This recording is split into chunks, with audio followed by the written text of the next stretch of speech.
Hello friends, RSS teaching centre में आपका स्वागत है। आज हम एक नया सेट यूडिटेरिया का स्टार्ट करते हैं जो समान अध्ययन वस्तुनिष्ठ सामान्य अध्ययन है 5000 प्लस वो सेट स्टार्ट करते हैं। और ये जो है आने वाले एग्ज़ाम बीपीएससी, बिहार एसएससी और बिहार दरोगा के लिए रामबाण साबित होने वाला है। तो हम इसका सॉल्यूशन ज़बरदस्त तरीके से स्टार्ट करते हैं। फर्स्ट नंबर से ध्यान दीजिएगा। फर्स्ट नंबर में कह रहा है कि भारत के साथ व्यापार करने का चार्टर महारानी एलिजाबेथ द्वारा कब दिया गया। तो इसका जो सही आंसर हो जाएगा, इसका सही आंसर ऑप्शन नंबर बी हो जाएगा। ऑप्शन नंबर बी हो जाएगा। 31 दिसंबर 1600 को दिया गया। नेक्स्ट क्वेश्चन की बात करते हैं। नेक्स्ट क्वेश्चन की बात करते हैं तो नेक्स्ट क्वेश्चन में क्या कह रहा है।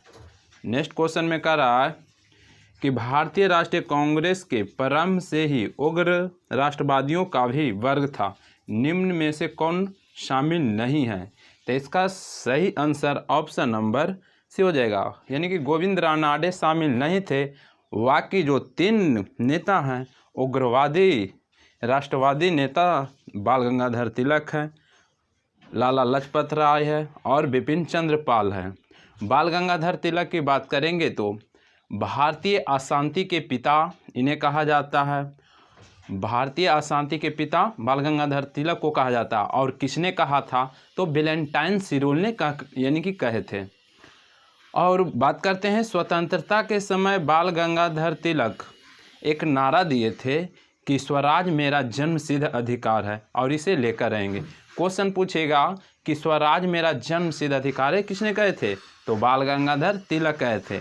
और बाल गंगाधर तिलक पूरी तरह से महात्मा गांधी के समर्थक नहीं करते थे, यानी कि उनके हिसाब से कहते थे कि अहिंसा और सत्याग्रह पूरी तरह से यानी कि अपनाना सही नहीं है, क्योंकि ज़रूरत पड़ने पर हिंसा का भी उपयोग करना पड़ सकता है। इसलिए गांधी के पूरी तरह से समर्थक नहीं थे। और बात करते हैं बाल गंगाधर तिलक भारतीय राष्ट्रीय कांग्रेस के कभी भी अध्यक्ष नहीं बने हैं, यानी कि चाहते थे कि हम बने लेकिन कभी नहीं अध्यक्षता कर पाए। और बात करते हैं option number B Lala Lajpat Rai की। तो लाला लाजपत राय की बात करते हैं तो इन्हें पंजाब केसरी कहा जाता है। और लाला लाजपत राय ने ही पंजाब नेशनल बैंक की स्थापना किए और लक्ष्मी विलास कंपनी के भी स्थापना किए। और बात करते हैं भारतीय राष्ट्रीय कांग्रेस में गरम दल के 3 नेता यही थे, बाल गंगाधर तिलक यानी कि लाला लाजपत राय और बिपिन चंद्र पाल। तो लाला लाजपत राय थे जो एक यानी कि एक ऐसा यानी कि क्या कर सकते हैं, एक ऐसा सेनानी थे जो अंग्रेज़ों के नाक में दम करने वाले एक शेर थे। इसीलिए इनको पंजाब का शेर कहा जाता है लाला लाजपत राय के। और बात करते हैं लाला लाजपत राय का जन्म जो हुआ था 1865 में फिरोजपुर पंजाब में हुआ था। और अंग्रेज वापस जाओ का नारा भी लाला लाजपत राय ही दिए थे। तो इसका जो कह रहा है कौन शामिल नहीं है, तो इसका तो ऑप्शन नंबर सी हो जाएगा, शामिल नहीं है। और बात करते हैं नेक्स्ट क्वेश्चन की। नेक्स्ट क्वेश्चन की बात करेंगे तो नेक्स्ट क्वेश्चन में क्या कह रहा है। नेक्स्ट क्वेश्चन में कह रहा है कि 1916 में कांग्रेस और मुस्लिम लीग के बीच लखनऊ समझौता हुआ, उसके यानी कि उसके कौन से परिणाम बाद में घातक सिद्ध हुए। तो इसका जो सही आंसर ऑप्शन नंबर सी होगा, यानी कि कांग्रेस द्वारा मुसलमानों के प्रति संतुष्टिकरण की नीति का आरंभ हुआ। इसका सही आंसर ऑप्शन नंबर सी हो जाएगा। और बात करते हैं 1916 में जो समझौता हुआ, लखनऊ समझौता 1916 में हुआ। और इसका जो अध्यक्षता किए थे अमेरिका चरण मजूमदार के थे। और जो 1907 में सूरत अधिवेशन में फूट पड़ी थी, दोबारा इसी में मिलन हो गया। एक तरह से मिलन किस में हो गया तो लखनऊ समझौता 1916 में, जिसकी अध्यक्षता अमेरिका चंद्र मजूमदार के थे, इसी में मिलन हो गया। लेकिन क्वेश्चन पूछेगा कि फिर दोबारा कांग्रेस में फूट कब पड़ी। एक बार तो 1907 में कांग्रेस में फूट पड़ा और दोबारा पूछेगा कि कब पड़ा तो 1918 में पड़ा। और नेक्स्ट क्वेश्चन की बात करेंगे। नेक्स्ट क्वेश्चन में क्या कर रहा है,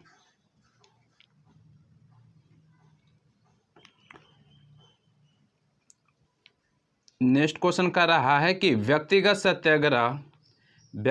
सत्याग्रह किस गवर्नर जनरल के काल में हुआ। तो व्यक्तिगत सत्याग्रह जो हुआ लॉर्ड लिनलिथगो के समय में हुआ। इसका सही आंसर ऑप्शन नंबर सी हो जाएगा। इसका सही आंसर ऑप्शन नंबर सी हो जाएगा। व्यक्तिगत सत्याग्रह आंदोलन के शुरू यानी कि जो चलाया गया था महात्मा गांधी के द्वारा चलाया गया था। और कब चलाया गया था, तो 1940 में चलाया गया था। कब चलाया गया था, 1940 में चलाया गया था। और व्यक्तिगत सत्याग्रह के प्रथम सत्याग्रही के रूप में विनोबा भावे को चुना गया और दूसरा सत्याग्रही के रूप में जवाहरलाल नेहरू को, जबकि तीसरा सत्याग्रही के रूप में ब्रह्मदत्त को यानी कि चुना गया। और बात करते हैं लॉर्ड लिनलिथगो की, तो लॉर्ड लिनलिथगो का शासनकाल 1936 से 43 रहा। 1936 से 43 रहा। जबकि लॉर्ड वेलिंगटन की बात करेंगे तो इसका शासनकाल 1931 से 36 रहा। वेलिंगटन की बात करेंगे तो 31 से 36, जबकि लॉर्ड लिनलिथगो के 36 से 43। और बात करेंगे वेवेल के, तो वेवेल का जो शासनकाल था 1944 से 1947 था। और बात करेंगे लॉर्ड माउंटबेटन के, तो 1947 से 1948 था इसका शासनकाल। तो नेक्स्ट क्वेश्चन की अब बात करेंगे। नेक्स्ट क्वेश्चन की बात करेंगे तो नेक्स्ट क्वेश्चन में कह रहा है कि भारतीय राष्ट्रीय कांग्रेस की पूर्ववर्ती संस्थाओं में सबसे पहली और प्रमुख क्या थी, यानी कि कौन संस्था थी। तो इसका जो सही आंसर ऑप्शन नंबर सी हो जाएगा, यानी कि ब्रिटिश इंडिया एसोसिएशन हो जाएगा। यानी कि कहने का मतलब हुआ कि भारतीय राष्ट्रीय कांग्रेस के जो पूर्व नाम था, यानी एसएफ के पहले कौन संस्था थी, तो ब्रिटिश इंडिया एसोसिएशन थे। इसका सही आंसर ऑप्शन नंबर सी हो जाएगा। अब बात करते हैं भारतीय राष्ट्रीय कांग्रेस के, तो भारतीय राष्ट्रीय कांग्रेस के जो स्थापना हुआ था 1885 में हुआ था। और इसकी जो पहला अधिवेशन जो हुआ था बम्बई में, और इसकी जो अध्यक्षता किया था WC बनर्जी किया था। और बात करते हैं इसमें पहला अधिवेशन में 72 प्रतिनिधि भाग लिया था। क्वेश्चन पूछेगा पहला जो अधिवेशन हुआ उसमें कितने प्रतिनिधित्व ने भाग लिया, तो 72 प्रतिनिधित्व ने भाग लिया। और बात करते हैं कि प्रथम मुस्लिम जो अध्यक्ष बने थे बदरुद्दीन तैयब जी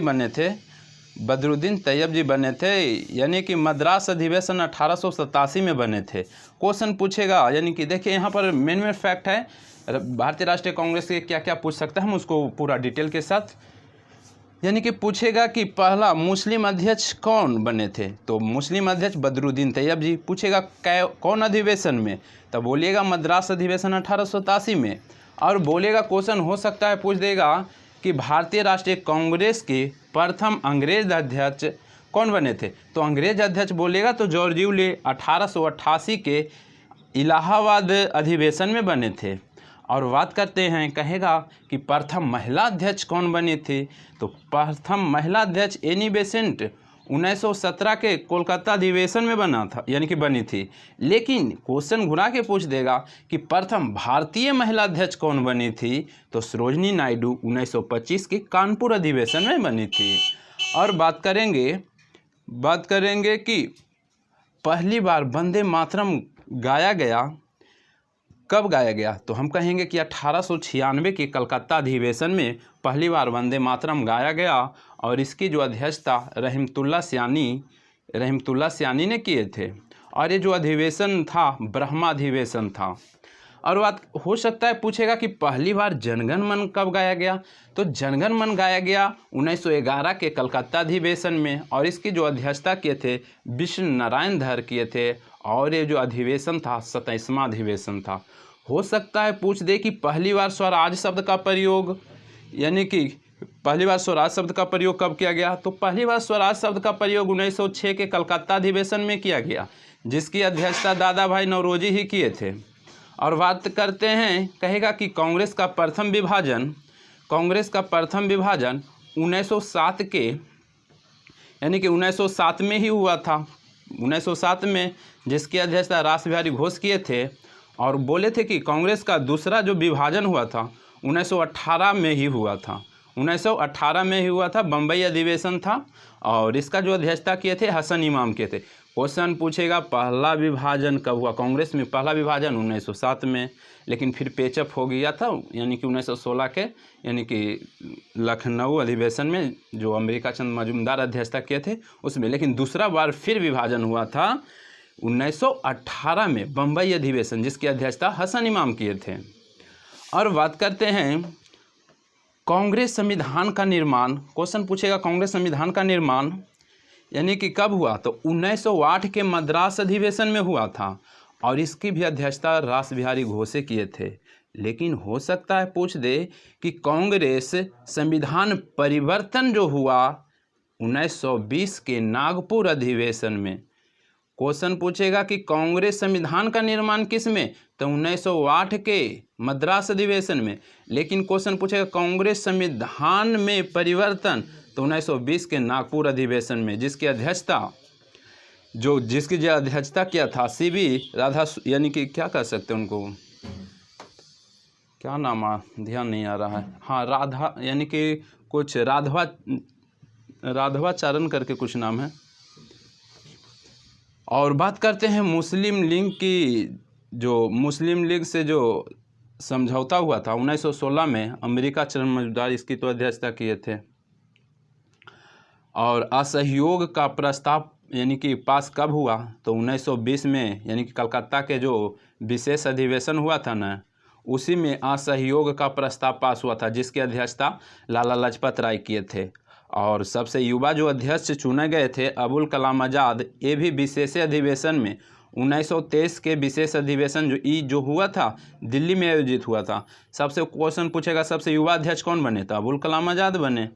क्वेश्चन हो सकता है पूछ दे कि सदस्यों को जो खादी वस्त्र पहनने के लिए अनिवार्य कर दिया गया था, तो ये जो अनिवार्य किया था ना 1926 के गुवाहाटी अधिवेशन में किया गया था। और जो इसकी अध्यक्षता किए थे श्रीनिवासन अयंगर किए थे। और कुछ क्वेश्चन और एराइज हो सकता है पूछ दे कि पूर्ण स्वाधीनता की मांग यानी कि कांग्रेस के किस अधिवेशन में हुआ था? तो पूर्ण स्वाधीनता की मांग 1927 के मद्रास अधिवेशन की अध्यक्षता में किया गया, ठीक है। और इसका जो अध्यक्षता किए गया यानी कि कौन अध्यक्षता किए थे? एम ए अंसारी किए थे। हो सकता है पूछ दे पूर्ण स्वराज की मांग कब और किसने किए? तो पूर्ण स्वराज की मांग 1929 के लाहौर अधिवेशन में किए थे, जिसकी अध्यक्षता जेल नेहरू किए थे। और एक VVI क्वेश्चन है, मौलिक अधिकार की जो मांग 1931 में कराची अधिवेशन में किया गया, जिसकी अध्यक्षता कौन किए? तो सरदार वल्लभ भाई पटेल किए थे। और एक भारतीय राष्ट्रीय कांग्रेस से ये भी एक इम्पोर्टेंट क्वेश्चन है कि गांव में एकमात्र भारतीय राष्ट्रीय कांग्रेस का कौन ऐसा अधिवेशन है जो गांव में आयोजित हुआ? तो वो बोलेगा तो फैजपुर अधिवेशन 1937 में यानी कि आयोजित हुआ। और इसका भी अध्यक्षता JL नेहरू ही किए थे, गांव वाला भी। और फैजपुर जो पड़ता है याद रखिएगा महाराष्ट्र में पड़ता है। आज़ादी के समय जो अध्यक्षता पूछ देगा तो 1946 में JB कृपलानी। और 1946 के जो अधिवेशन हुआ था मेरठ का अधिवेशन हुआ था।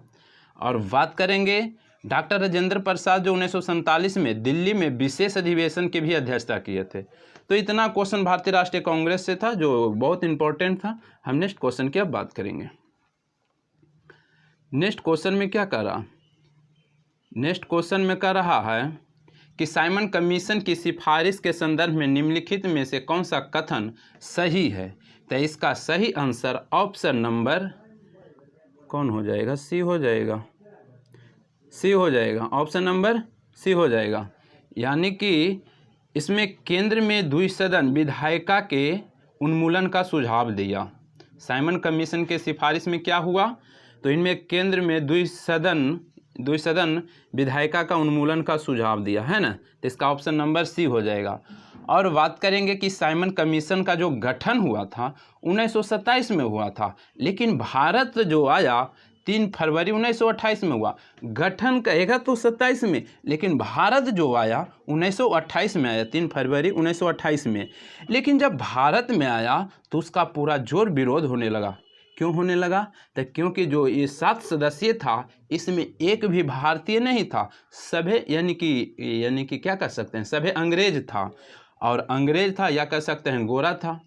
इसीलिए साइमन कमीशन का बहिष्कार होने लगा और साइमन कमीशन को वाइटमैन कमीशन भी कहा जाता है। इसलिए वाइटमैन कमीशन कहा जाता है क्योंकि इसमें सभी वाइट वाला था, यानी कि वाइटमैन कमीशन इसीलिए कहा जाता था। तो क्वेश्चन पूछेगा वाइटमैन कमीशन किसे कहा जाता है, तो साइमन कमीशन को वाइटमैन कमीशन के नाम से जाना जाता है। और बात करेंगे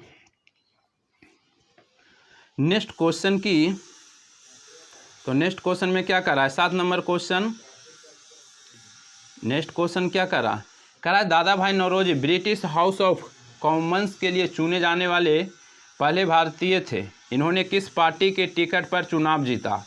तो ये जो जीते थे लिबरल पार्टी। किस पार्टी से, तो इसका सही आंसर ऑप्शन नंबर डी हो जाएगा, लिबरल पार्टी के द्वारा यानी कि जीते गए थे। और ये लड़े थे 1892 में लड़े थे।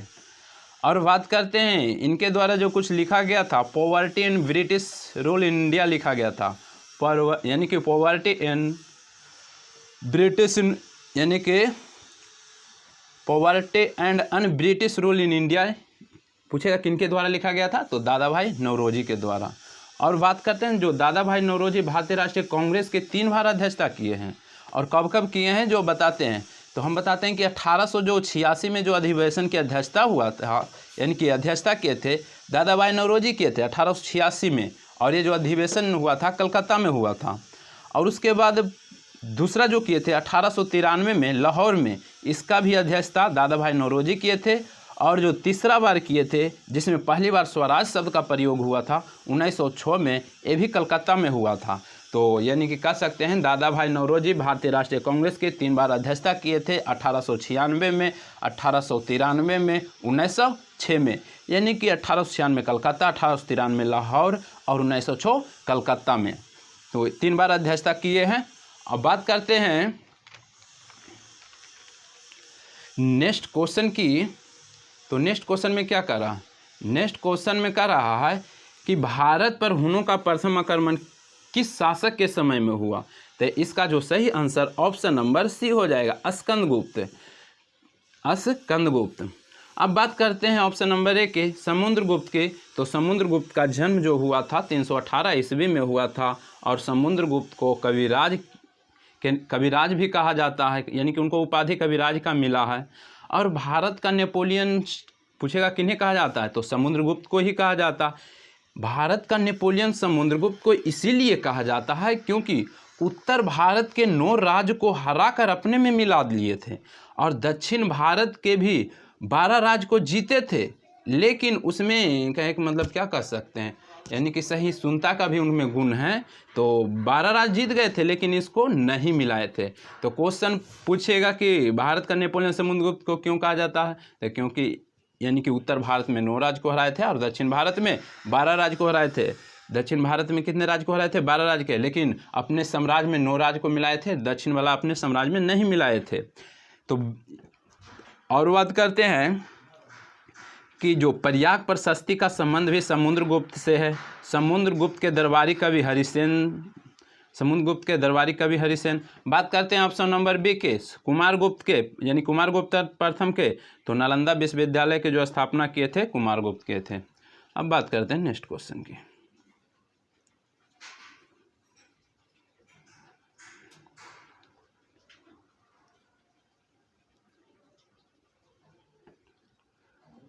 नेक्स्ट क्वेश्चन की बात करेंगे तो ऐहोल अभिलेख किस शासक से संबंधित है। तो नो का सही आंसर ऑप्शन नंबर सी हो जाएगा, ऐहोल पुलकेशिन द्वितीय। किससे संबंधित है, पुलकेशिन द्वितीय से संबंधित है।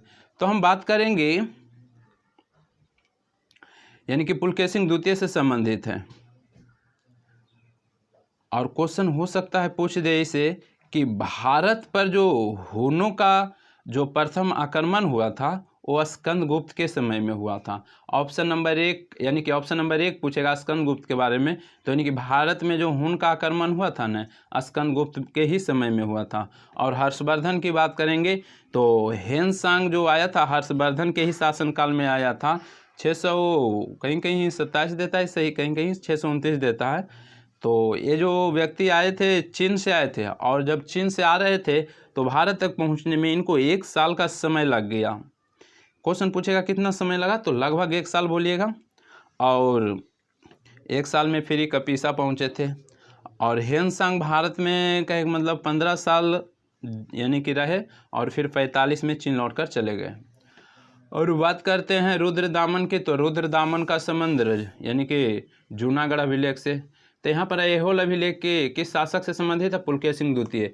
तो हम बात करते हैं अभिलेख के, यहाँ पर चर्चा किया तो अभिलेख की बात करेंगे तो कौन अभिलेख कौन शासक से संबंधित है, हम इसका पूरा डिस्कशन करेंगे।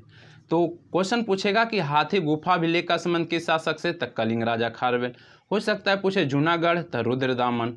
हो सकता है पूछे नासिक अभिलेख, तो गौतमी बलश्री। प्रयाग प्रशस्ति लेख कहेगा तो समुद्रगुप्त। ऐहोल अभिलेख पूछेगा तो पुलकेशिन सिंह द्वितीय। हो सकता है पूछे मंदसौर, तो मलवा नरेश यशोवर्मन। हो सकता है पूछे ग्वालियर अभिलेख का संबंध किससे है? तो प्रतिहार नरेश भोज से है। हो सकता है पूछे भित्री एवं जूनागढ़ अभिलेख, तो स्कंदगुप्त से संबंधित है। हो सकता है पूछे देवपाड़ा अभिलेख का संबंध, तो बंगाल शासक विजय सेन से संबंधित है। और बात करते हैं अभिलेख का अध्ययन जो किया जाता है एपिग्राफी में किया जाता है। अब नेक्स्ट क्वेश्चन की अब बात करेंगे। नेक्स्ट क्वेश्चन की बात करेंगे तो नेक्स्ट क्वेश्चन में कह रहा है सत्यमेव जयते किस उपनिषद से लिया गया है? तो सत्यमेव जयते जो लिया गया है मुंडको उपनिषद से लिया गया है, मुंडको उपनिषद से। और बात करते हैं कठोपनिषद, इसका सही आंसर मुंडकोपनिषद हो जाए। और बात करते हैं कठोपनिषद के, तब कठोपनिषद में इसमें नचिकेता और यमराज के बीच संवाद का उल्लेख किया गया है। अब नेक्स्ट क्वेश्चन की अब बात करेंगे, नेक्स्ट क्वेश्चन की बात करेंगे तो नेक्स्ट क्वेश्चन में क्या कर रहा, नेक्स्ट क्वेश्चन में कह रहा है महावस्तु महात्मा बुद्ध का जीवन वृत्तांता किसका शाख है? तो इसका सही आंसर ऑप्शन नंबर 1 हो जाएगा, महायान, महायान के। और बात करेंगे महायान यानी कि महायान, तो बात करेंगे महायान से। और बात करेंगे कि जो हीनयान और महायान जो विभक्त हुआ था यानी कि जो बटा था कैमी बौद्ध संगीति में, तो ये जो बटा था हीनयान और महायान चौथी बौद्ध संगीति में अलग हुआ था, चौथे बौद्ध संगीति में अलग हुआ था, ठीक है ना। लेकिन जो चौथी बौद्ध संगीति हुआ था कनिष्क के समय में हुआ था और कुंडलमन में हुआ था, ठीक है। और बात करते हैं नेक्स्ट क्वेश्चन की, नेक्स्ट क्वेश्चन की बात करेंगे, नेक्स्ट क्वेश्चन की बात करेंगे तो नेक्स्ट क्वेश्चन में क्या कर रहा, नेक्स्ट क्वेश्चन में कह रहा है कि अकबर द्वारा बनाए गए उपासना भवन का क्या नाम है? तो अकबर द्वारा जो बनाए गए था उपासना भवन का नाम इबादत खाना था। इसका सही आंसर ऑप्शन नंबर सी हो जाएगा, इबादत खाना था। और बात करेंगे इबादत खाना जो इसका जो स्थापना किया गया था 1575 में यानी कि बनाया गया था। और इबादत खाना को एक तरह से कह सकते हैं पूजा का घर था वो। और इसमें सबसे पहली बात अकबर था ने जो किसी एक धर्म का यानी कि मानने वाला नहीं था, ये सभी धर्मों को समान व्यवहार के साथ यानी कि समान व्यवहार रखता था। तो इनमें सभी धर्मों को यानी कि सभी धर्म के आध्यात्मिक को इसमें बुलाता था और सभी धर्म का चर्चा किया करता था। और बात करेंगे क्या कर रहा है क्वेश्चन में, और हाँ इबादत खाना तो क्वेश्चन पूछेगा कि इसका स्थापना कब हुआ, तो 1575 में। लेकिन सभी धर्म को इसमें आने का आदेश कब से दिया, तो 1578 में। और जो मजहर की घोषणा किया था अकबर 1579 में। क्वेश्चन पूछेगा दीन इलाही की स्थापना कब किया अकबर ने, 1582 में। इलाही सम्मत अकबर ने कब चलाया, तो 1583 में। क्वेश्चन पूछेगा तीर्थ यात्रा अकबर कब समाप्त किया, तो 1563 में। जजिया कर 1564 में। दास प्रथा 1562 में। तो इस तरह से किया था। और बात करेंगे बुलंद दरवाज़ा क्या, तो बुलंद दरवाज़ा के जो स्थापना किया था अकबर ही किया था। ये जो गुजरात विजय हुआ था ना उसी के खुशी में इसका जो स्थापना किया था। और फतेहपुर सीकरी में बुलंद दरवाज़ा का निर्माण अकबर 1571 में किया था। और बात करते हैं दीवाने खास। दीवाने खास क्या है, तो दीवाने खास की जो स्थापना 1637 में शाहजहाँ किया था। और ये जो शाहजहाँ किया था आगरा के किले। और जो ये दीवाने खास है पूछेगा कहाँ है, तो दीवाने खास यानी कि कहाँ है, हाँ दीवाने खास आगरा में है। दीवाने खास कहाँ है, आगरा में। और बनवाया था कौन, तो शाहजहाँ 1637 में। और इसमें यानी कि दीवाने खास नाम ही से पता चलता है कि इसमें खास व्यक्ति को ही बुलाया जाता था, इसमें खास अधिकारी को ही बुलाया जाता था, यानी कि आमंत्रित करता था दीवाने खास। और दीवाने खास जो ये बना था सफ़ेद संगमरमर से बना था। अब बात करते हैं दीवाने आम की, ऑप्शन नंबर बी की बात करेंगे। तो दीवाने आम शाहजहाँ के ही समय में प्रथम ऐसा इमारत था जो संगमरमर से निर्माण हुआ था। क्वेश्चन पूछेगा कि शाहजहाँ के समय में कौन ऐसा इमारत है जो संगमरमर से बना था, तो दीवाने आम। और इसका जो निर्माण हुआ था 1631 से 1640 के बीच में हुआ था। और बात करेंगे नेक्स्ट क्वेश्चन की। अब बात करेंगे नेक्स्ट क्वेश्चन की। नेक्स्ट क्वेश्चन क्या कर रहा है, तो नेक्स्ट क्वेश्चन में क्या कर रहा है, नेक्स्ट क्वेश्चन कर रहा है सुप्रसिद्ध संगीतकार तानसेन और बैजू बावरा किसके शासनकाल से सुविख्यात थे। तो इसका सही आंसर ऑप्शन नंबर सी हो जाएगा, अकबर। इसका सही आंसर कौन हो जाएगा, अकबर हो जाएगा। और बात करते हैं बाबर की। तो मुगल वंश के संस्थापक जो माना जाता है बाबर को माना जाता है, मुगल वंश के संस्थापक बाबर को माना जाता है। तो हम बाबर की बात करेंगे तो इनका जन्म 14 फरवरी 1483 में यानी कि तुर्कमेनिस्तान के फरगना घाटी में हुआ था। बाबर अपने पिता के तरफ से, क्वेश्चन पूछेगा बाबर जो थे अपने पिता के तरफ से कौन वंश थे और माता के तरफ से कौन वंश थे, क्वेश्चन पूछता है। तो पिता के तरफ से तैमूर वंश के यानी कि तैमूर वंश के थे वंशज, और माता के तरफ से चंगेज खा के वंशज थे। माता की तरफ से बोलेगा तो चंगेज खा के वंशज, और पिता के तरफ से तैमूर यानी कि तैमूर के वंशज थे। बाबर का पूरा नाम जहीरुद्दीन मोहम्मद बाबर था, और बाबर के जो पिता का नाम था उमर शेख मिर्ज़ा था, और माता के नाम यानी कि माता के नाम कुतलुंग निगार खान था। बाबर के पिता बाबर के जो पुत्र बाबर के पुत्र हिमायू हिंदल और कमरान ये सब, और अस्करी भी था, ये सब बाबर के पुत्र था, जिसमें एक पुत्री भी थी यानी कि क्या कह सकते हैं हिमायू को बहन यानी कि गुलबदन बेगम। हाँ, बाबर के पुत्री एक यानी कि गुलबदन बेगम थी। और बात करेंगे जो बाबर जो युद्ध लड़ा था पानीपत के प्रथम युद्ध बाबर और इब्राहिम लोदी को यानी कि बाबर और इब्राहिम लोदी के बीच यानी कि 21 अप्रैल 1526 में, तो बाबर ने इब्राहिम लोदी को हरा दिया। बाबर ने इब्राहिम लोदी को हरा दिया। और उसके बाद जो युद्ध लड़ा, दूसरा जो युद्ध लड़ा खानवा के युद्ध, बाबर ने राणा सांगा को 17 मार्च 1527 में भी हरा दिया। यानी कि खानवा के युद्ध पूछेगा किसके बीच हुआ, तो बाबर और राणा सांगा के बीच। पूछेगा कब हुआ, तो 1527 में।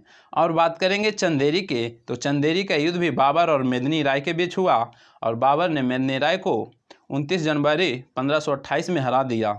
उसके बाद बोलेगा कि यानी कि घाघरा का जो युद्ध हुआ बाबर और अफ़गान के बीच हुआ, इसमें भी बाबर ने अफ़गानों को हराया, और ये जो युद्ध हुआ था 6 मई 1529 को। तो ये जो युद्ध हुआ सभी इसमें विजयी बाबर रहे। तो यानी कि याद रखना कि पानीपत, खानवा, चंदेरी और घाघरा, कह सकते हैं पानी पिया खाना खाया चांद देकर घर गया, और फिर 30 में मर गया, यानी कि बाबर की मृत्यु 1530 में हो गया।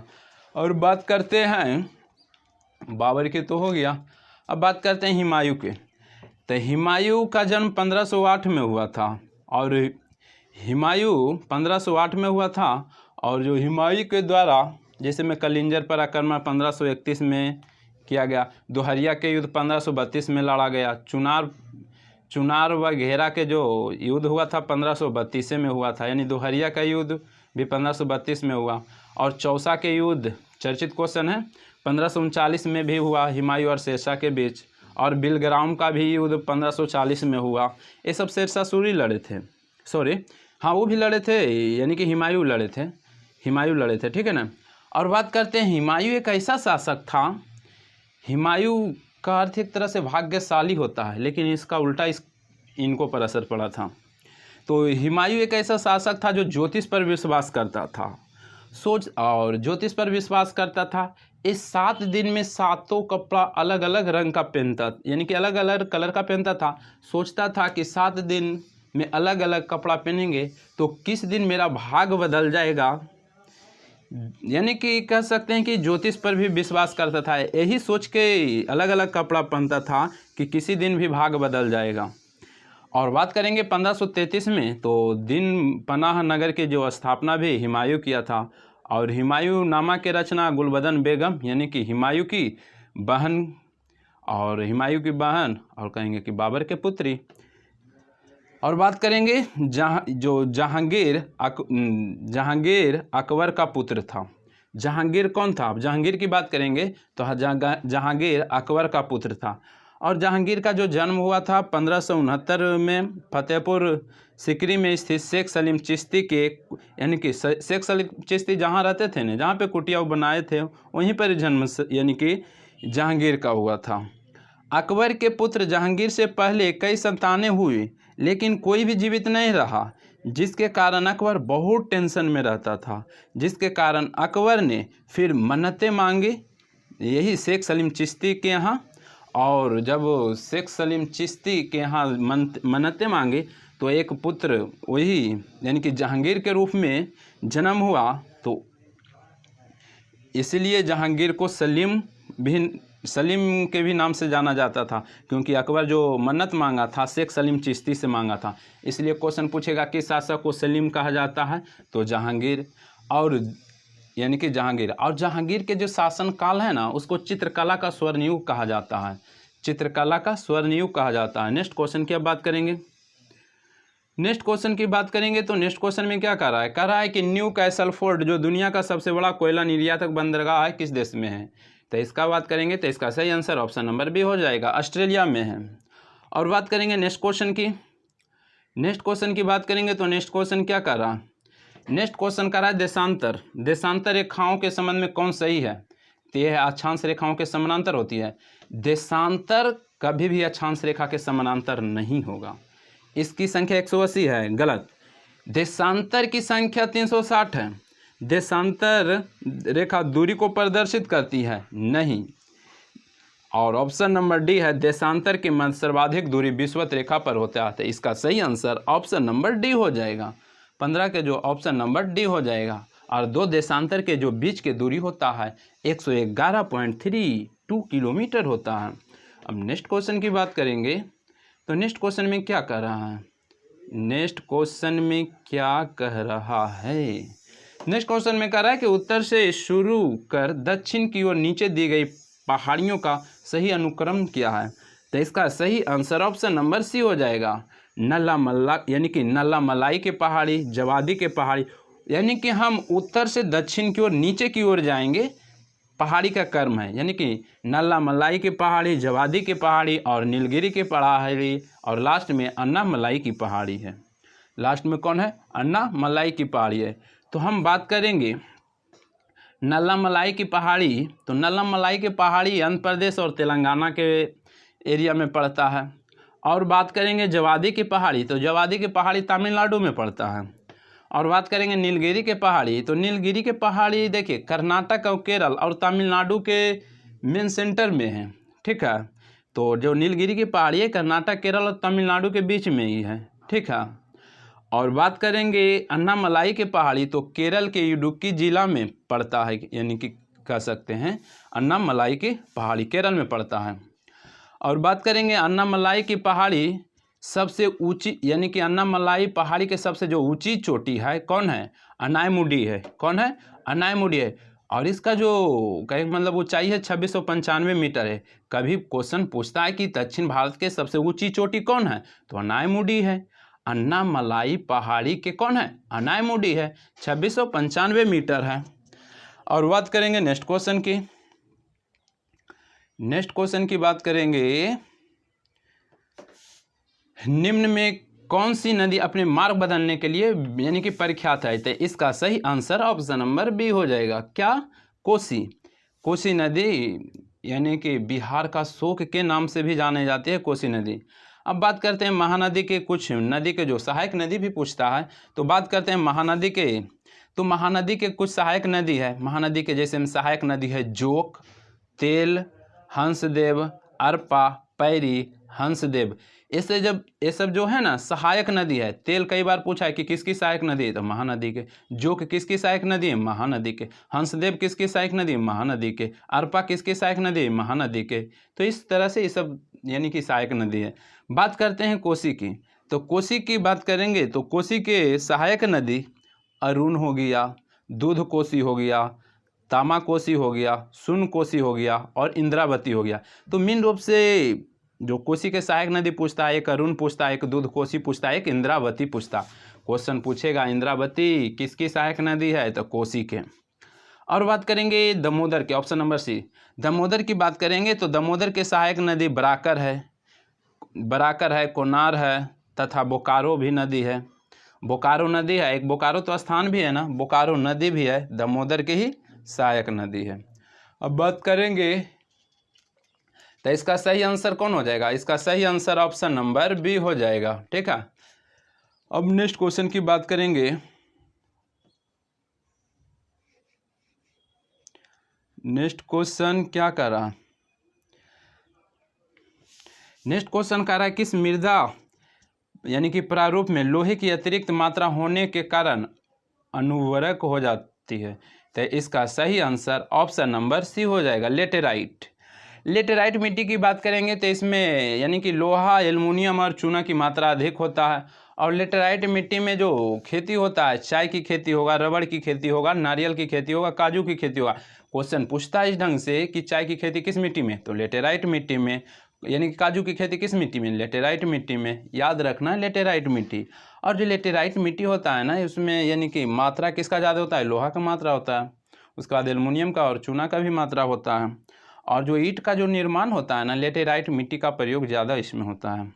और बात करते हैं जलोढ़ मिट्टी के। जलोढ़ मिट्टी को हम दोमट मिट्टी या अलुवियम मिट्टी भी कहते हैं। जलोढ़ मिट्टी को दूसरा नाम दोमट मिट्टी या अलुवियम मिट्टी भी कहते हैं। अरे जलोढ़ मिट्टी उस मिट्टी को कहेंगे जो जल के द्वारा बहाकर जो मिट्टी लाती है ना, उसी को जलोढ़ मिट्टी कहते हैं। इसमें जो पोषक तत्व होता है जिसमें पोटास, फास्फोरस इसमें भरपूर मात्रा में पाया जाता है। और नई जलोढ़ मिट्टी को जानते हैं कि खादर कहते हैं, पुरानी जलोढ़ मिट्टी को बांगड़ कहते हैं। क्वेश्चन पूछता है कि नई जलोढ़ मिट्टी को क्या कहते हैं, खादर, पुरानी को बांगड़। और बात करेंगे काली मिट्टी के, तो काली मिट्टी में जल धारण करने की जो क्षमता होती है अधिक होती है। और जो कहें मतलब क्वेश्चन पूछेगा कि किस मिट्टी में जब सूख जाती है ना तो बड़ा बड़ा दरार पड़ जाता है, तो काली मिट्टी में ही पड़ जाता है। और जब बड़ा बड़ा दरार पड़ जाएगा तो बारिश होगा तो दरार भर जाएगा, तो फिर लगेगा नहीं कि जुता गया है खेत। तो क्वेश्चन पूछेगा किस मिट्टी को जुताई वाला मिट्टी कहते हैं, तो काली ही मिट्टी को जुताई वाला मिट्टी कहते हैं।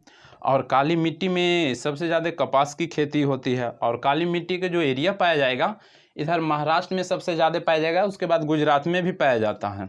तो क्वेश्चन में पूछेगा कि सबसे ज़्यादा कपास कहाँ होता है, तो महाराष्ट्र में, उसके बाद गुजरात में हो जाएगा।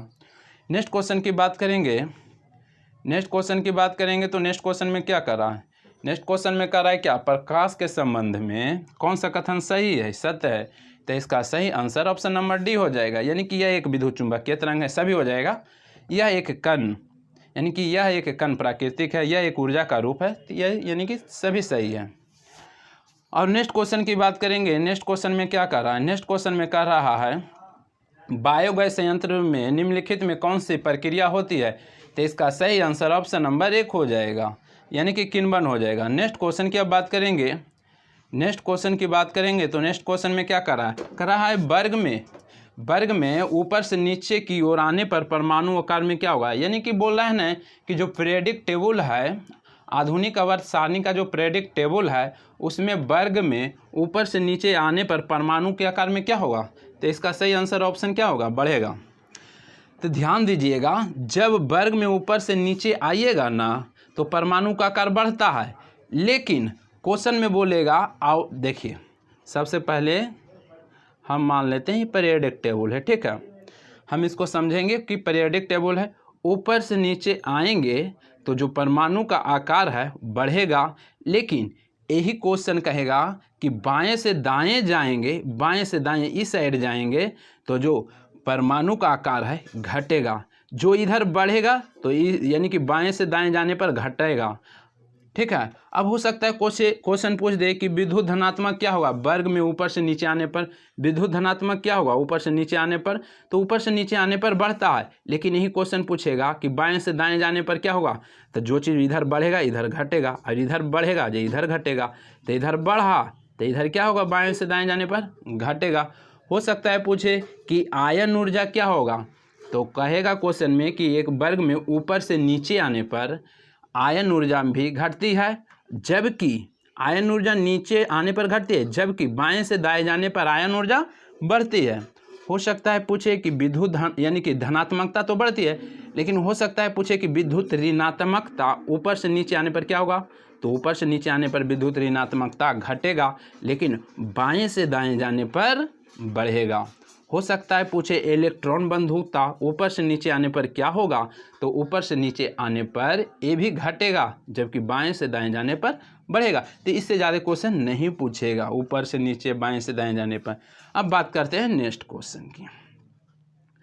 नेक्स्ट क्वेश्चन की बात करेंगे तो नेक्स्ट क्वेश्चन में क्या कर रहा, नेक्स्ट क्वेश्चन में कर रहा है कि वायुमंडल में प्रकाश के विसरण का क्या कारण है, तो इसका सही आंसर ऑप्शन नंबर बी हो जाएगा, धूलकण। और बात करते हैं यानी कि धूलकण, और बात करते हैं CO2 की, तो CO2 एक ग्रीन हाउस गैस है। और हीलियम की बात करेंगे तो हीलियम तो जानते हैं कि अक्रिय गैस है जो वर्ग 18 में है। और जलवाष्प की बात करेंगे तो जलवाष्प जब भूकंप आता है तो उसे मैग्मा निकलता है, तो सबसे ज़्यादा वो जो लावा होता है ना, लावा में जलवाष्प ही होता है। अब नेक्स्ट क्वेश्चन की बात करेंगे। नेक्स्ट क्वेश्चन क्या कर रहा, नेक्स्ट क्वेश्चन कर रहा है ना कि किसी भी यौगिक का ऑक्सीकरण संख्या क्या होता है, तो किसी भी यौगिक का ऑक्सीकरण संख्या 0 होता है। कितना होता है, 0 होता है। नेक्स्ट क्वेश्चन की अब बात करेंगे। नेक्स्ट क्वेश्चन में क्या कर रहा है, कर रहा है सर्प विषरोधी सुई किस तत्व का एक यौगिक है, तो इसका सही आंसर ऑप्शन नंबर 1 हो जाएगा। यानी कि सर्प विषरोधी सुई किस तत्व की एक यौगिक है, तो स्वर्ण यौगिक है, ऑप्शन नंबर 1 हो जाएगा। और बात करते हैं यानी कि सर्प का जो विष होता है ना, एक प्रकार का प्रोटीन होता है। क्या होता है, प्रोटीन होता है। और बात करेंगे जो सर्पों का जो अध्ययन किया जाता है ऑप्थियोलॉजी में किया जाता है। और बात करेंगे कि सर्प में कितना हृदय होता है, तो ध्यान दीजिएगा, जितना भी सरीसृप और यानी कि उभयचर है उसमें यानी कि हृदय की कक्ष की संख्या है उसमें कितना होता है, 3 होता है। कितना होता है, 3 होता है। जबकि स्तनधारी और पंछी में 4 कोष्ठ होता है।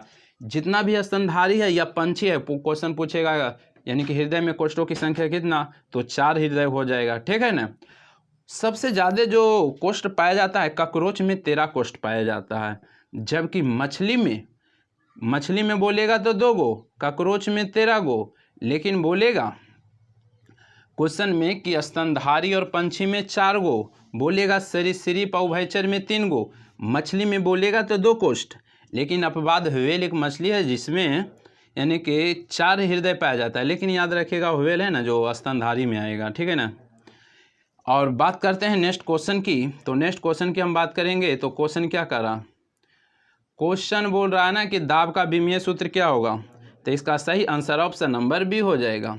दाब का विमीय सूत्र ऑप्शन नंबर बी हो जाएगा, ml इनवर्स 1 t इनवर्स 2 हो जाएगा। और याद रखिएगा दाब और यंग गुणांक का भी यही होता है, यंग गुणांक का भी पूछेगा तो यही होगा, ml इनवर्स 1 t इनवर्स 2 हो जाएगा। अब बात करते हैं ऑप्शन नंबर 1 की ml t इनवर्स 2 की, तो बल और भार का विमा ml t इनवर्स 2 होता है, बल और भार का ml t इनवर्स 2 होता है। और बात करेंगे ऑप्शन नंबर सी की, तो श्यानता गुणांक का ये विमा है ml inverse 1 t inverse 1। Option number C जो दिया हुआ है श्यानता गुणांक का विमा दिया हुआ है, ठीक है। और शक्ति की बात करेंगे कि शक्ति का विमा क्या होता है, तो ml स्क्वायर t इनवर्स 3 होता है। नेक्स्ट क्वेश्चन की अब बात करेंगे तो नेक्स्ट क्वेश्चन में क्या कर रहा है, नेक्स्ट क्वेश्चन में कर रहा है कि जैव सेल क्या है, तो जैव सेल ऑप्शन के अनुसार कोयला हो जाएगा। इसका सही आंसर ऑप्शन नंबर 1 हो जाएगा, कोयला। अब कोयला की भी बात करेंगे तो कोयला के 4 किस्म हैं, एंथ्रासाइट है, बिटुमिनस है, लिग्नाइट है, पीट है। सबसे अच्छा कोयला एंथ्रासाइट को माना जाता है, सबसे यानी खराब कोयला पीट को माना जाता है। और बात करेंगे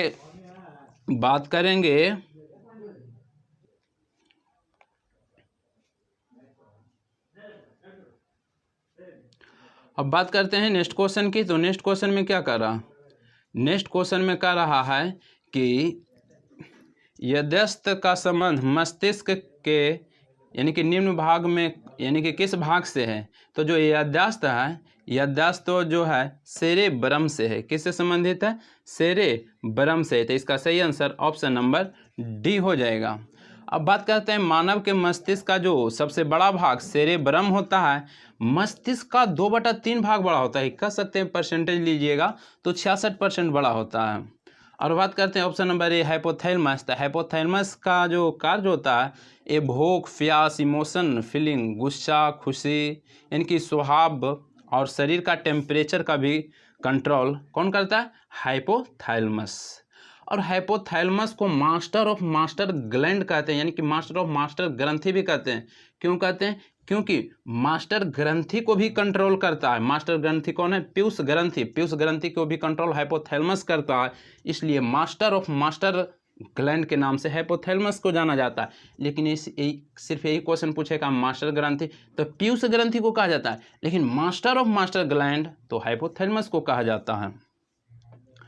और बात करेंगे सेरेबलम का। तो सेरेबलम को हम एक तरह से कह सकते हैं छोटा दिमाग। क्वेश्चन पूछेगा छोटा दिमाग किसे कहा जाता है, तो सेरेबलम को कहा जाता है। या जीवन का पेड़ किसे कहा जाता है, तो सेरेबलम को कहा जाता है। यदि यानी कि सेरेबलम का जो कार्य है ना, सेरेबलम का कार्य है कि शरीर को संतुलन बनाना और मसल्स को मूवमेंट करना और वाणी पर कंट्रोल करना। यदि कोई भी व्यक्ति शराब पीता है ना तो सेरेबलम पर इफेक्ट पड़ता है, यानी कि एक तरह से शरीर का संतुलन भी खोता है और जो वाणी का जो कंट्रोल है वो धीरे धीरे ये भी खोता है। तो पीने के बाद कंट्रोल खोता है, ठीक है। तो अब बात करते हैं स्पाइनल कोड की। तो स्पाइनल कोड की बात करेंगे, यानी कि स्पाइनल कोड को मेरुरज्जु कहते हैं, यानी कि इसको कह सकते हैं सेकेंडरी ब्रेन के नाम से। क्वेश्चन पूछेगा सेकेंडरी ब्रेन के नाम से किससे जाना जाता है, तो स्पाइनल कोड। लेकिन छोटा दिमाग बोलेगा तो सेरेबलम, छोटा दिमाग सेरेबलम। अब बात करेंगे जो स्पाइनल कोड है यानी कि मेरुरज्जु है उसमें कितनी जोड़ी तंत्रिका निकलती है, तो उसमें जो तंत्रिका निकलती है 31 जोड़ी निकलती है।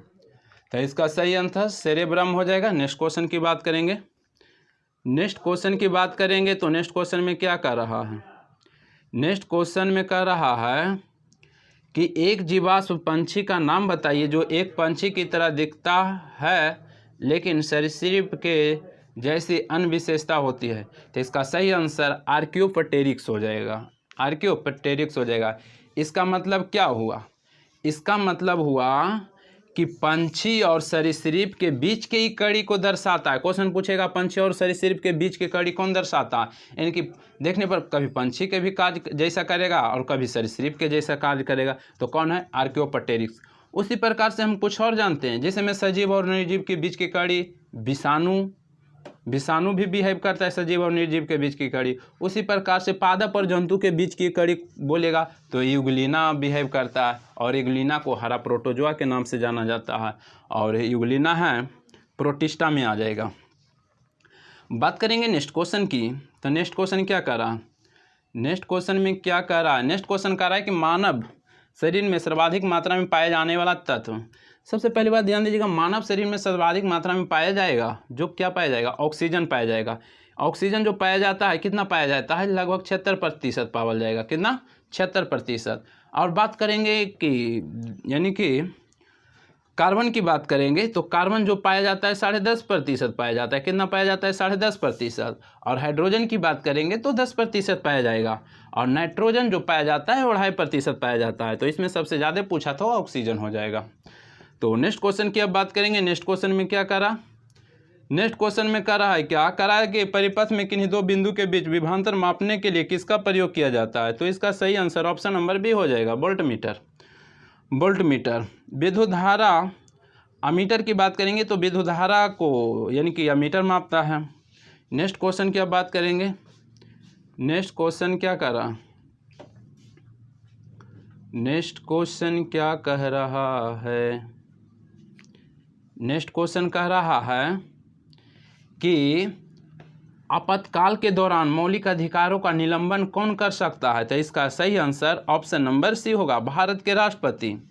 लेकिन ध्यान दीजिएगा, आपातकाल का यानी कि आपातकाल के दौरान यानी कि मौलिक अधिकार को तो निलंबित कर सकता है भारत के राष्ट्रपति, लेकिन अनुच्छेद 20 और 21 निलंबित नहीं किया जा सकता है। क्वेश्चन पूछेगा कि आपातकाल के दौरान कौन ऐसा 2 अनुच्छेद है जो निलंबित नहीं किया जाएगा, तो 20 और 21 हो जाएगा।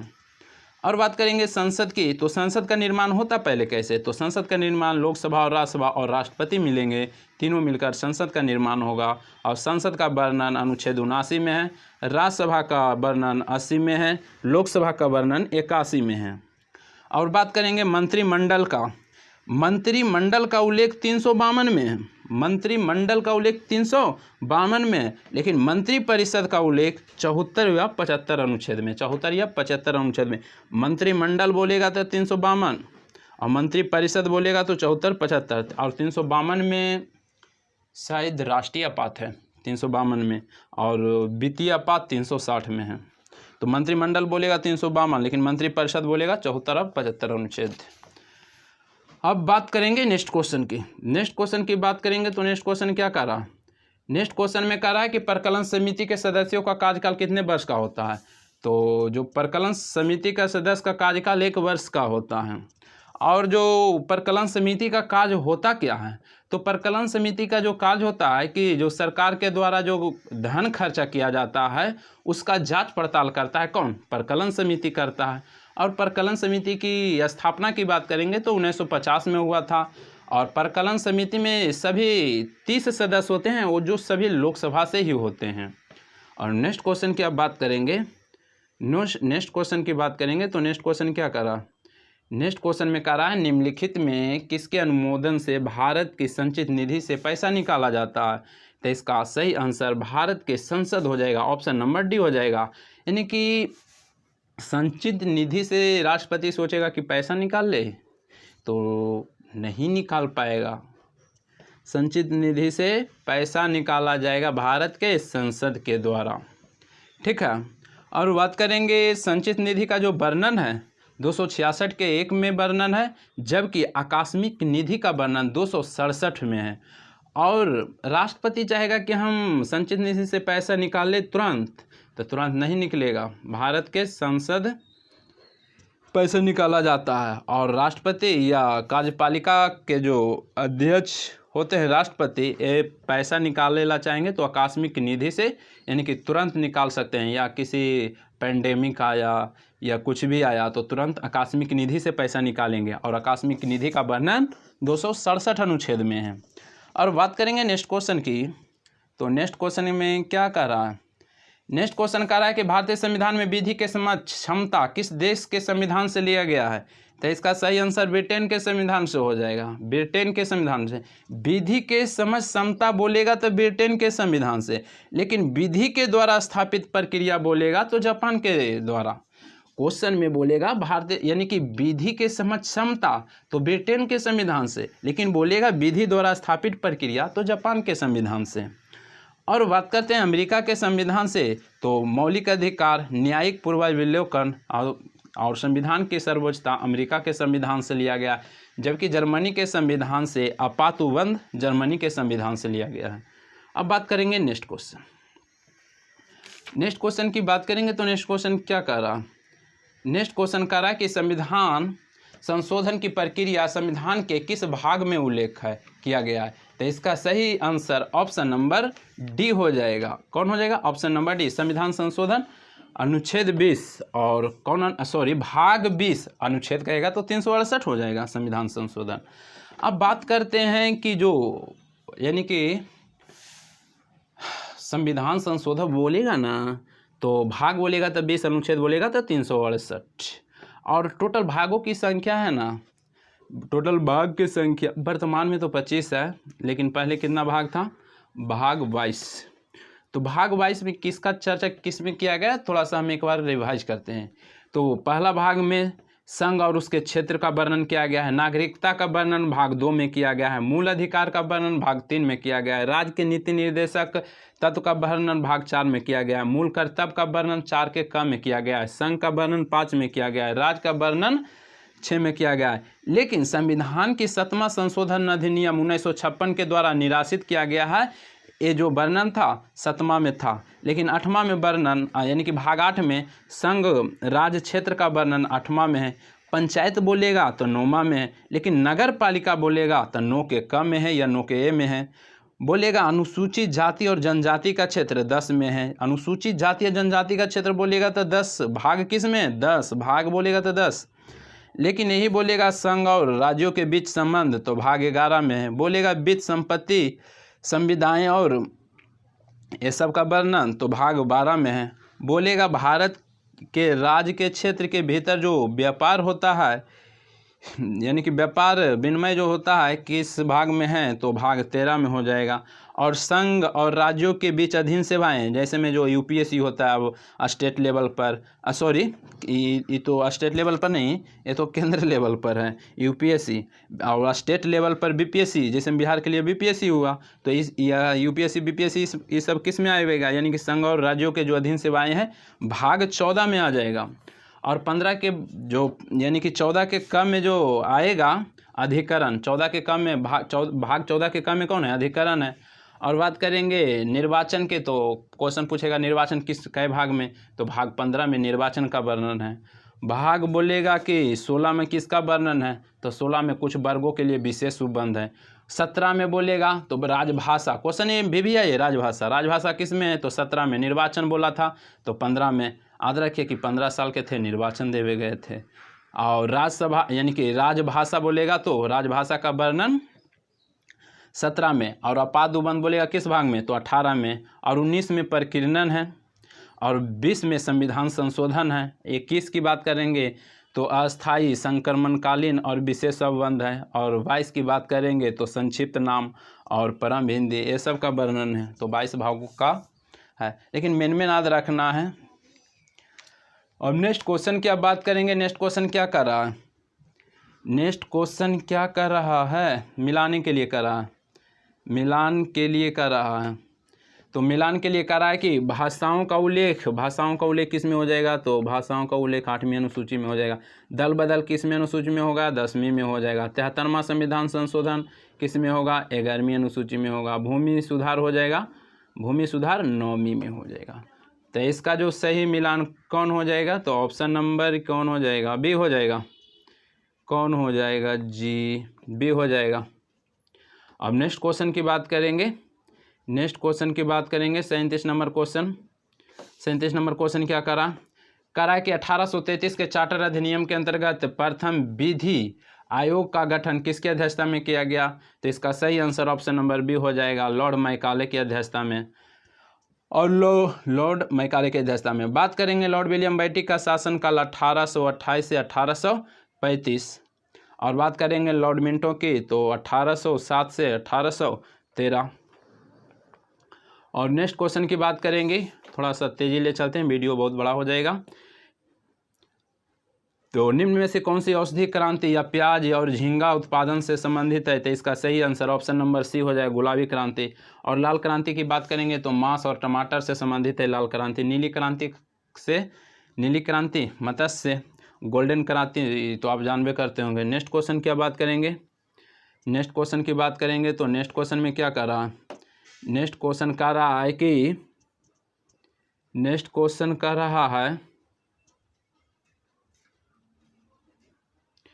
कि निम्नलिखित में यानी कि किन दो संस्थाओं को बेटन वुड्स जुड़वा के साथ नाम जाना जाता है। तो बेटन वुड्स सम्मेलन जो हुआ था ना, यानी कि जुड़वा के नाम से जाना जाता है IMF और विश्व बैंक। ऑप्शन नंबर सी हो जाएगा, ऑप्शन नंबर सी हो जाएगा, IMF और विश्व बैंक। और नेक्स्ट क्वेश्चन की बात करेंगे। नेक्स्ट क्वेश्चन की बात करेंगे तो बोला किस वर्ष भारतीय रिजर्व बैंक का राष्ट्रीयकरण हुआ, यानी कि RBI का राष्ट्रीयकरण 1949 में हुआ। और बात करेंगे आरबीआई की स्थापना, तो आरबीआई के जो स्थापना हुआ था 1935 में यानी कि यंग हिल्टन कमीशन के सिफारिश पर हुआ था। और यदि बात करेंगे 1969 के, तो 14 बड़े बैंक का जो राष्ट्रीयकरण हुआ था 1969 में, और 6 बड़े बैंकों का राष्ट्रीयकरण 1980 में हुआ था। और नेक्स्ट क्वेश्चन की बात करेंगे तो बोला है कि हिंदू राष्ट्र के विचारमूलता किसका है, तो इसका सही आंसर ऑप्शन नंबर 1 हो जाएगा, बी.डी. सावरकर हो जाएगा। अब नेक्स्ट क्वेश्चन की अब बात करेंगे, तो नेक्स्ट क्वेश्चन क्या कर रहा है, नेक्स्ट क्वेश्चन कर रहा है कि भारत में आय कर है, तो इसका सही आंसर ऑप्शन नंबर बी हो जाएगा, प्रत्यक्ष और प्रगतिशील हो जाएगा। नेक्स्ट क्वेश्चन की बात करेंगे तो बोला है कुचिपुड़ी किस राज्य के लोक नृत्य है, तो कुचिपुड़ी आंध्र प्रदेश के है। नेक्स्ट क्वेश्चन की बात करेंगे तो बोला है कि हिमानी उत्तम पर्व का संबंध किस खेल से है, तो इसका सही आंसर ऑप्शन नंबर बी हो जाएगा। कौन हो जाएगा, बी, मल खंड से हो जाएगा, मल खंड हो जाएगा। नेक्स्ट क्वेश्चन की बात करेंगे तो यानी कि निफक आंदोलन के प्रणेता कौन है, तो इसका सही आंसर ऑप्शन नंबर सी हो जाएगा, ददू दयाल हो जाएगा। और नेक्स्ट क्वेश्चन की बात करेंगे द्रकमा सिक्का किसने चलाया था, इसका सही आंसर ऑप्शन नंबर 1 हो जाएगा, ग्रीक हो जाएगा। और बात करेंगे नेक्स्ट क्वेश्चन की, तो नेक्स्ट क्वेश्चन में कह रहा है बाढ़ के दौरान हर वर्ष नए एलुवियम का जमाव जो मिट्टी के यानी कि उर्वरता को बढ़ाता है, तो इसका सही आंसर ऑप्शन नंबर 1 हो जाएगा, खादर। और नेक्स्ट क्वेश्चन की बात करेंगे कि वह समुद्री सीमा जहां तापमान तेजी से कम होता है उसे क्या कहते हैं, इसका सही आंसर ऑप्शन नंबर सी हो जाएगा, थर्मोक्लाइन हो जाएगा। नेक्स्ट क्वेश्चन की बात करेंगे कि बेसल मापदंड संबंधित है किस क्षेत्र से, तो इसका सही आंसर ऑप्शन नंबर 1 हो जाएगा, बैंकिंग से, बेसल बैंकिंग। और बात करेंगे नेक्स्ट क्वेश्चन, इंग्लिश में पहली बार औद्योगिक क्रांति शब्द का प्रयोग किसने किया, इसका सही आंसर ऑप्शन नंबर डी हो जाएगा, अर्नाल्ड टयाम्बी किया था। तो आज भर इतना ही रहने देते हैं, और यदि वीडियो अच्छा लगे तो लाइक सब्सक्राइब कीजिए और कमेंट में बोलिए, फिर नेक्स्ट पार्ट लाएंगे। इसके साथ ही जय हिंद, जय भारत।